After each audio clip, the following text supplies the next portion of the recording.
Welcome back. Just have a shorter video here about what to do when you receive an M1, either at the CMP or elsewhere, and it is prematurely releasing the bolt when you load it. So a properly tuned M1 will only release the bolt when the clip has traveled all the way in and has locked. So the clip goes into the gun, locks, and then the bolt releases, and that should happen all at the same time. Now I've bought 3 rifles from the CMP, and all 3, when I got them, had problems where it would prematurely release the bolt before the clip was all the way in and locked. So I'll show you with this one here, and these are dummy snap caps. So what it'll do is, as I'm inserting that clip, you hear that click? It has tried to release the bolt, but the clip has not actually locked all the way down yet. So I release my thumb, and the clip just pops back up, or it jams up the action. And it's hard to get the clip out because now the bolt is pressing against it, trying to go home. So I can pull the clip out, lock the bolt back. I'll show you one more time. So when I insert this clip, you hear one click. That's the bolt trying to go home. And if I force it, I could keep pressing on the clip. You're going to hear a second click. So that second click is the clip actually traveling all the way down and locking in place. So there shouldn't be 2 clicks. Those 2 actions should happen at the same time. The fix for that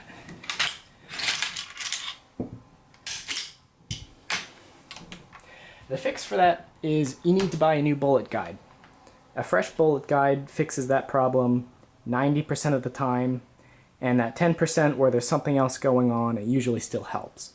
But the key tip I have for you is, when you buy a bullet guide, I highly, highly encourage you pick up the new old stock bullet guides that are still wrapped in this green sort of wax paper. They'll look like this. They'll be advertised as stamped post-war M1 Garand bullet guides. These are 1950s era, and they always come in this distinctive green wax paper. You want to buy the ones that are unopened, like this. Here's where I got mine, but you see them around. So the reason I stress you want to buy the new old stock ones in the green packaging is because that's really the only good way, at least the easiest way, to ensure that the bullet guide you have is in the correct dimensions and isn't also already worn down. So say you buy a bullet guide just over the internet that came off of another gun.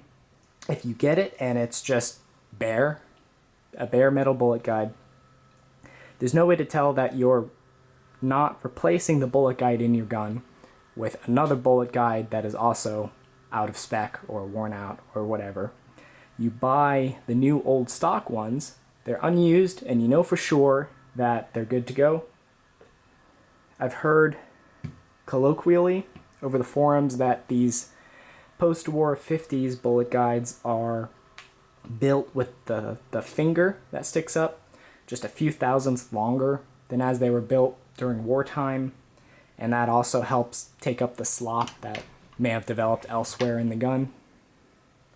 I haven't found that written anywhere else, so can't say for sure that is factually accurate, but it seems right for me. But either way, you want to pick up a bullet guide, new old stock in the packaging, throw that in your M1, and 90% of the time or more, that'll solve the problem. Just to demonstrate, I have a properly tuned M1 that I've already replaced the bullet guide in. So what should happen is, when your Garand is in spec, you insert your clip, And when the clip is all the way seated, the bolt releases and the gun goes home.